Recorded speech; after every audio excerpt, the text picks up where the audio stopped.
Shalom, saudara-saudara yang kasih Tuhan, jemaat GBI Little Flock yang Tuhan Yesus kasihi. Hari ini kita akan mempelajari firman Tuhan. Namun sebelum kita mempelajari, mendengarkan firman Tuhan, mari kita bersama-sama tundukkan kepala dan kita berdoa, memohon anugerah Tuhan dalam kita mendengarkan firman Tuhan hari ini. Mari kita berdoa. Bapa di surga, kami bersyukur untuk segala kebaikan yang Tuhan sudah beri. Perjalanan kami selama 1 minggu ini ada dalam perlindungan Tuhan. Dan Tuhanlah yang menjaga, memberikan kami kekuatan, kesehatan. Sehingga sampai di hari ini kami masih bisa menikmati kebaikan-kebaikan Tuhan. Dan di pagi yang indah ini kami sama-sama ingin mendengarkan firman. Dan kami percaya firman Tuhan yang datang kepada kami hari ini adalah firman Tuhan yang akan memberkati kami. Bukan saja sekedar untuk menambah wawasan kami tentang kebenaran, tetapi firman Tuhan dapat mengubah hidup kami, cara hidup kami di depan Tuhan. Berfirmanlah Tuhan kepada kami, sebab kami siap untuk mendengar. Demi nama Yesus Kristus kami berdoa, haleluya, amin.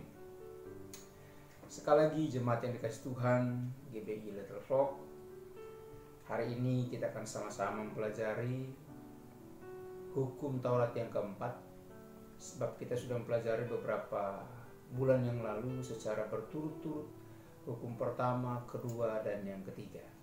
Hari ini kita akan membahas tentang hukum yang keempat.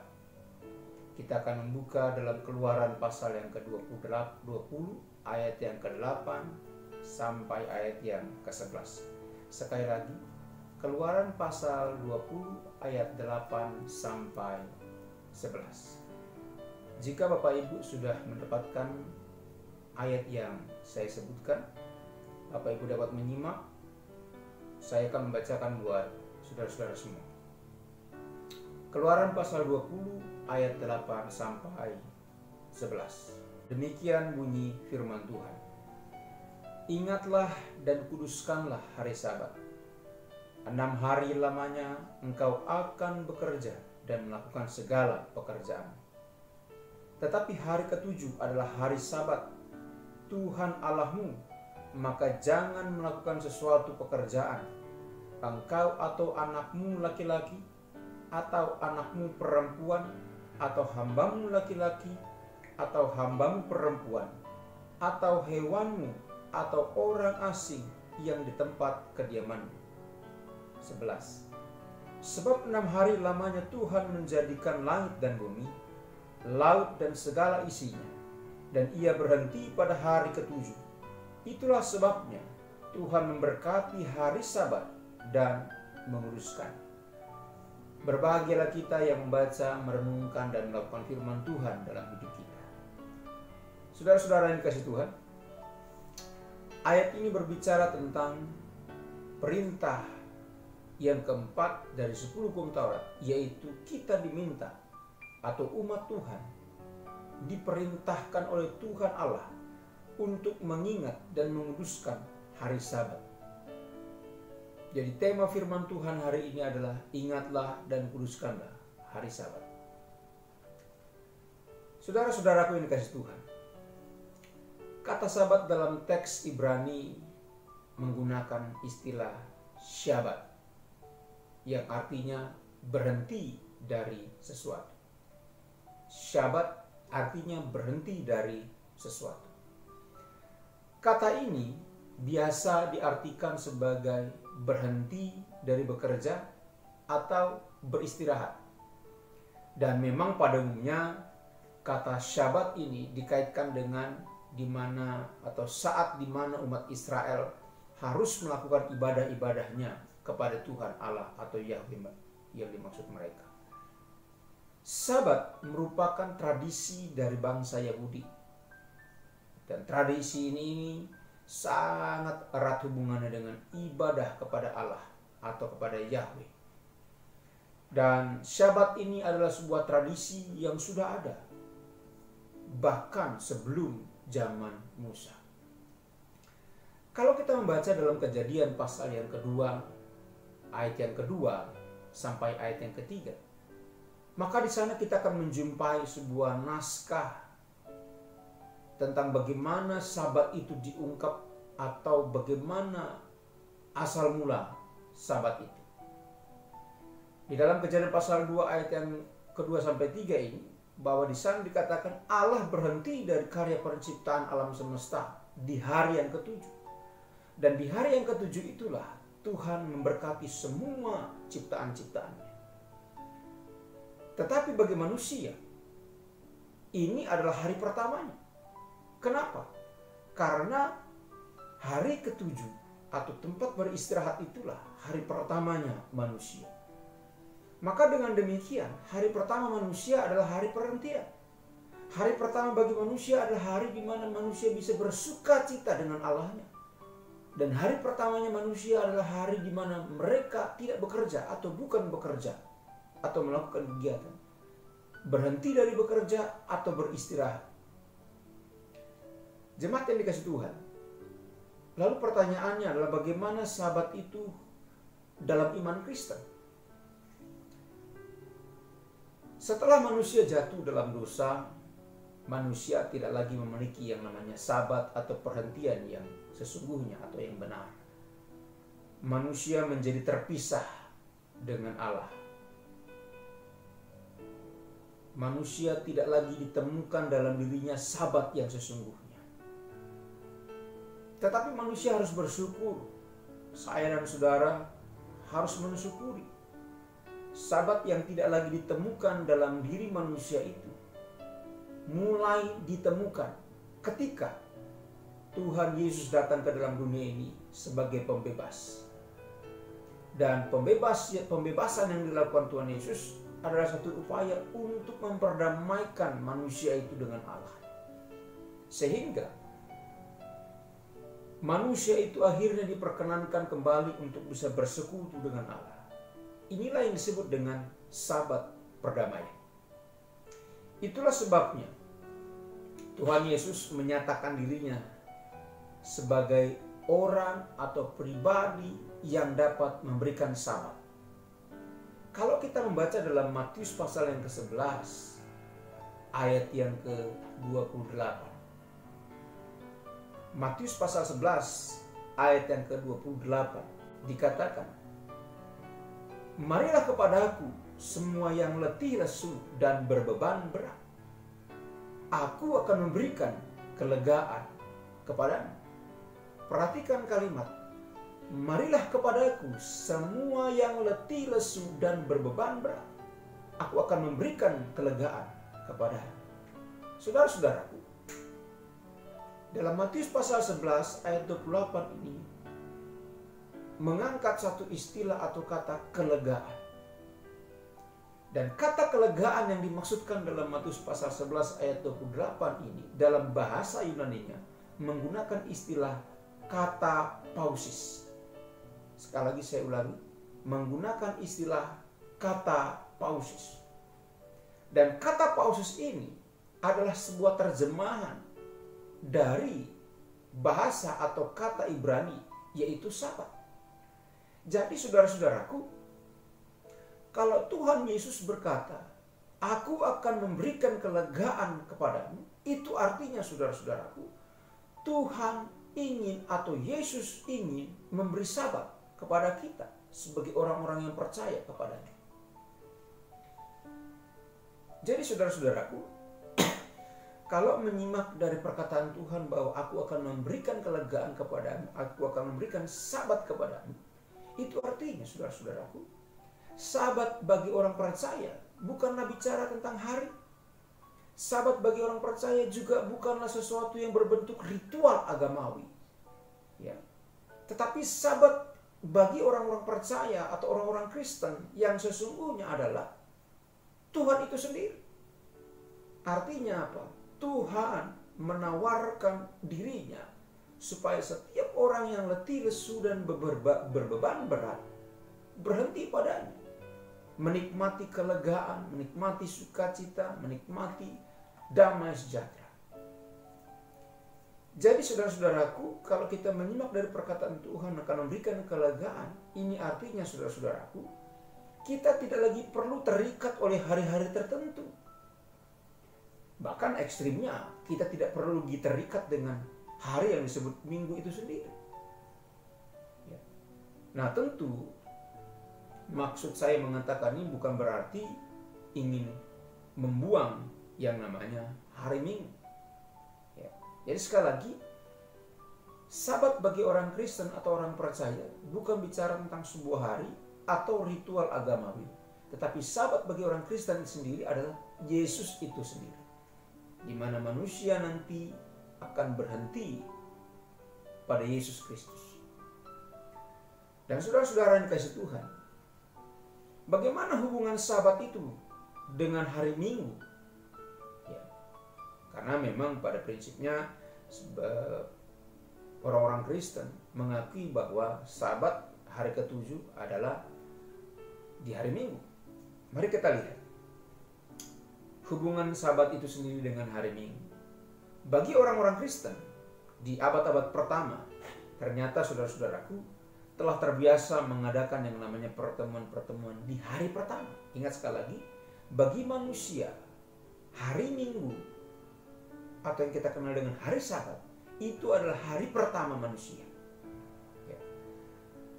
Dalam bahasa Indonesia, hari Minggu itu berasal dari kata Portugis, yaitu Domingus. Nah, kalau kita mengkaitkan itu dalam sejarah Alkitab, bahwa sesungguhnya hari Minggu adalah hari di mana kebangkitan Tuhan Yesus. Jadi sangat connect bahwa kebiasaan orang-orang Kristen di abad-abad pertama biasa mengadakan pertemuan-pertemuan di hari pertama yang kita kenal dengan hari Minggu. Dalam sejarah Yesus, bahwa hari Minggu itu adalah hari di mana dia bangkit. Jadi ada hubungannya, saudara-saudara.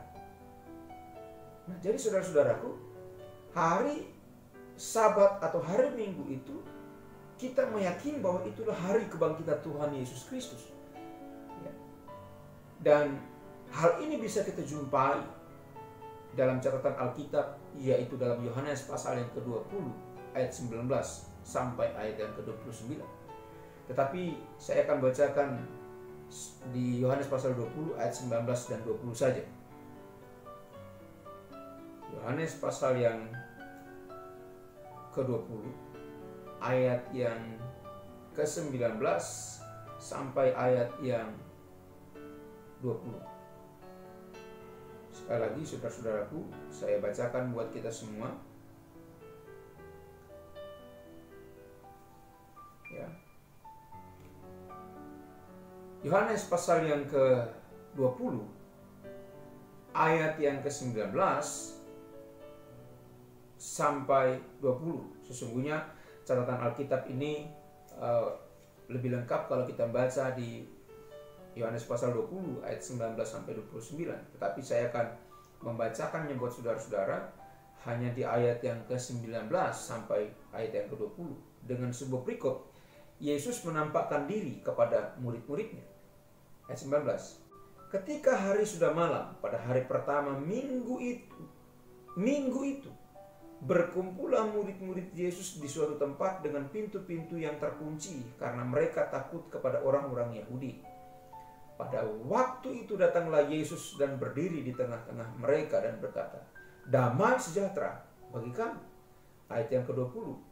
Dan sesudah berkata demikian, ia menunjukkan tangannya dan lambungnya kepada mereka. Murid-murid itu bersukacita ketika mereka melihat Tuhan. Jadi saudara-saudaraku, orang-orang Kristen abad pertama memang sudah terbiasa melakukan pertemuan-pertemuan di hari-hari pertama yang kita kenal dengan hari Minggu. Dan juga diyakini bahwa hari Minggu itu adalah hari di mana Yesus bangkit.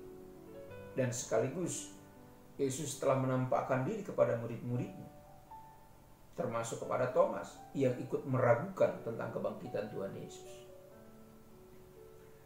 Jadi saudara-saudara, kita harus berani berkata bahwa tidak ada sebenarnya perintah untuk mengistimewakan satu hari lebih daripada hari-hari yang lain.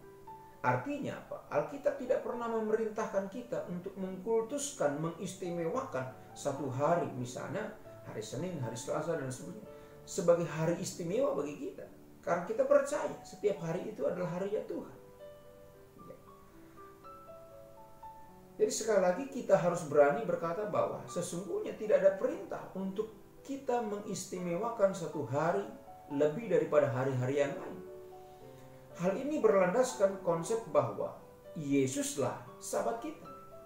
Dan hari Sabat kita adalah Sabat kekal nanti, yaitu Yerusalem baru. Namun sekali lagi, dengan demikian, ini bukan berarti kita menghilangkan, membuang hari Minggu. Ini bukan berarti kita menganggap bahwa hari Minggu itu bukanlah hari spesial. Tidak. Dunia telah mengakui bahwa hari Minggu adalah hari berhenti bekerja, dan hari Minggu harusnya dimanfaatkan orang-orang percaya untuk bersekutu, untuk berhenti dari pekerjaan dan segala kesibukannya, untuk bercengkrama dengan keluarga. Bukankah saudara-saudara hari ini beribadah di rumah? Ya. Kita juga bersyukur bahwa dengan keadaan bangsa kita yang terserang virus COVID-19 ini, kesannya memang pemerintah memaksa kita untuk beribadah di rumah. Tetapi kita mau melihat dari sisi positif bahwa inilah saatnya kita membangun mesbah keluarga, menikmati hari Minggu itu bersama keluarga, bersekutu bersama keluarga, dan kita tidak perlu dibatasi oleh ruang gedung gereja. Dimanapun kita berada, kita bisa bersekutu. Bukankah Tuhan mengatakan, di mana 2-3 orang berkumpul demi namaku, aku ada. Jadi ini saatnya kita bisa membuktikan kepada dunia bahwa dimanapun kita bisa beribadah dan kapanpun kita bisa berada.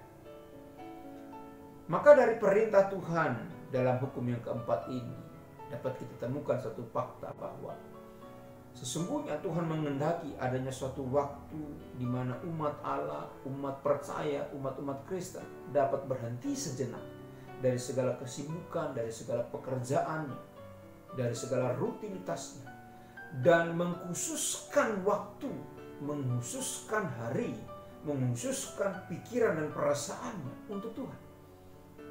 Jadi mari kita nikmati hari Minggu ini untuk beribadah di rumah.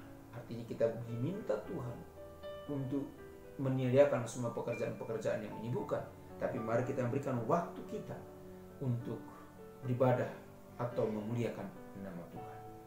Jadi sekali lagi saudara-saudara yang dikasihi Tuhan, yang penting di sini bukanlah bicara tentang harinya, tetapi melainkan saat yang dimana kita mengkhususkan diri, mempersiapkan diri, atau dengan sengaja mengadakan sebuah persekutuan-persekutuan kita dengan Tuhan. Sesama orang percaya, jemaat-jemaat Tuhan. Dengan kondisi ini kita tidak dimungkinkan untuk bertemu dalam sebuah tempat yang biasa kita beribadah. Tetapi dengan keadaan seperti ini, kita bisa berkumpul dengan keluarga, suami, istri, anak, bersekutu. Dan Tuhan menjamin ketika kita bersepakat, Dia pun ada di sana. Saudara-saudara yang dikasihi Tuhan, hari Minggu itu tidak boleh diberi isi dan diberi makna sama dengan Sabat yang diperlakukan oleh bangsa Yahudi di masa lalu. Orang-orang Yahudi sangat mengkeramatkan, mengkultuskan hari Sabat itu.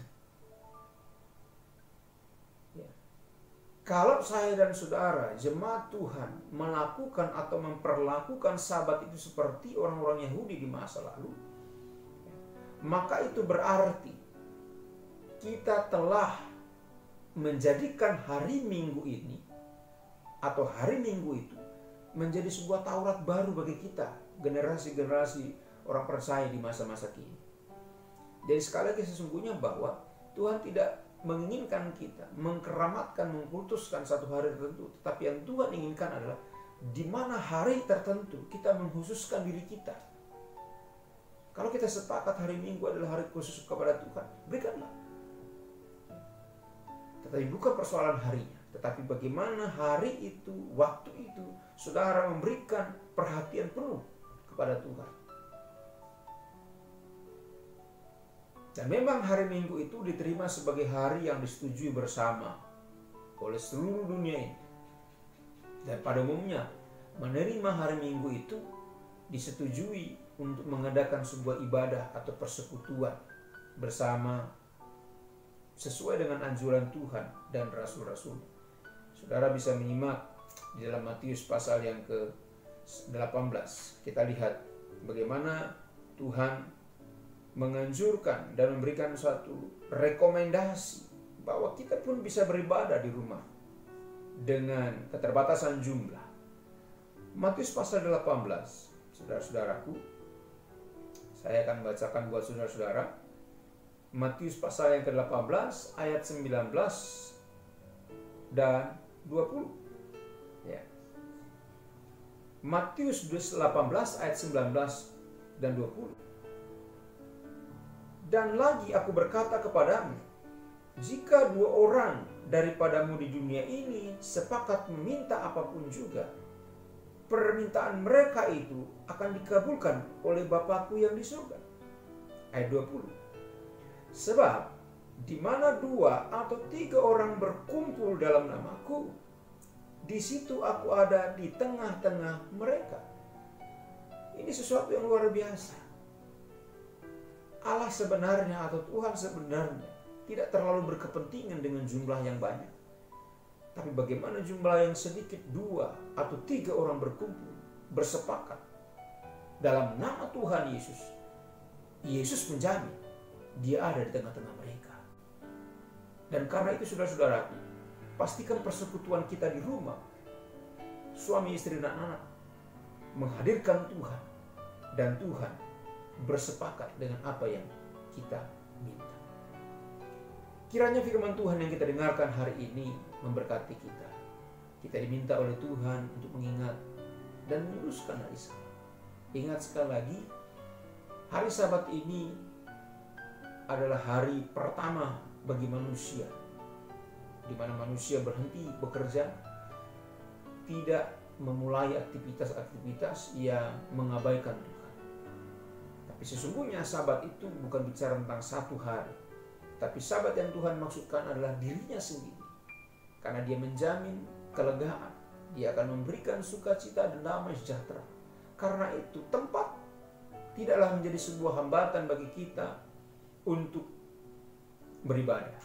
Karena dimanapun kita beribadah, kapanpun, hari apapun itu, Tuhan bebas memberikan kepada kita. Tetapi yang terpenting, dalam persekutuan di 2-3 orang itu, kita bersepakat. Dan Allah menjamin, dalam persekutuan 2-3 orang itu, Allah hadir dan siap memberkati. Amin. Kiranya Tuhan Yesus memberkati kita semua. Mari kita berdoa mengakhiri firman Tuhan hari ini. Tuhan Yesus, kami bersyukur untuk hari ini. Keadaan kami, situasi bangsa ini memang mengharuskan kami untuk beribadah di rumah. Tetapi kami tidak boleh berkecil hati, sebab dimanapun kami beribadah, tempat apapun, kami percaya Tuhan hadir. Bahwa sesungguhnya Sabat yang sesungguhnya itu adalah bukan bicara hari, tapi bagaimana kami memberikan perhatian penuh kepada Tuhan dalam setiap aktivitas. Khususnya kami memberikan waktu, pikiran, dan perasaan kami untuk Tuhan. Kami berhenti dari segala kesibukan kami mengkhususkan hari, waktu, pikiran kami untuk beribadah kepada Tuhan. Dan bahwa sesungguhnya Sabat itu adalah Engkau sendiri. Engkau tempat perhentian kami. Engkaulah tempat kelegaan kami. Sebab bersamamulah kami mendapatkan sukacita dan damai sejahtera. Dan Engkau menjamin setiap umat-Mu yang beribadah, walaupun hanya 2-3 orang, tetapi ketika mereka bersepakat, Engkau menjamin, Engkau hadir di tengah-tengah mereka dan memberkati mereka. Meteraikan firman dalam hidup kami, biarlah kami diberkati dan dimampukan untuk melakukannya. Demi nama Yesus Kristus kami berdoa. Haleluya. Amin.